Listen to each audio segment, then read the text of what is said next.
آباء، زوجات، أبناء، أخوة، أخوات الشهداء، أهلا بكم جميعا. باسم مجلس عوائل الشهداء نستذكر 183 شهيدا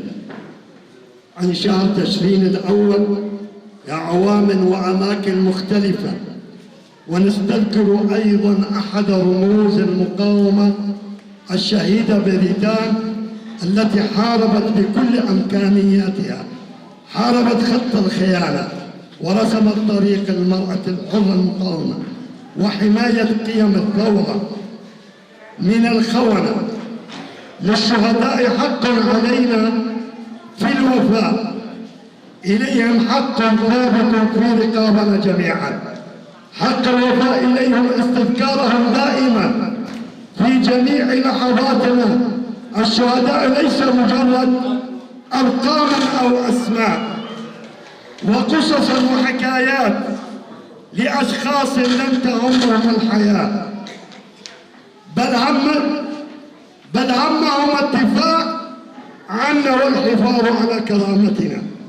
نحن عوائل الشهداء نناشد جميع الدول وجميع المنظمات الدولية والحقوقية محاسبة هذا المجرم على استخدام السلاح الكيماوي. سادو حشتين وسيها بالغة لبيدا جيب بيروز ببيرتلين بقسايات بالها بالade حمو شهيدي آزادية ورمتي ببيرتلين البشرة فات برامبري وانت طويل برامبري مالباتي وانت طويل دبين برا سري مالباتي مسافر هبالو وقت تزانين يعني بسالان نايلو يدويه دجمن بحال ري وريبازي خي قريش إيشي مدكن دخازي إرادامة مشكل دخازي مزعي بقى ليه أم وقت حركات أم خدي خو حزاري شهيدان مسوزك داي شهيد خو ما داي سرقاتيا خو أمي حياة صابن أمي دوزا شهيد خو دو فكر فلسفة سرقاتيا خو وأمي تجاري شهادتي نتسل أمي سليل امبال دشمن نطويل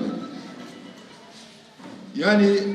دشمن ما تمي روجانا سوز دقالي خد بيجا ايروز تنابك محاسبة تنابكم ليك سوزي ويجي جينات ويجي نيجي أم وق حركات وقوة عسكري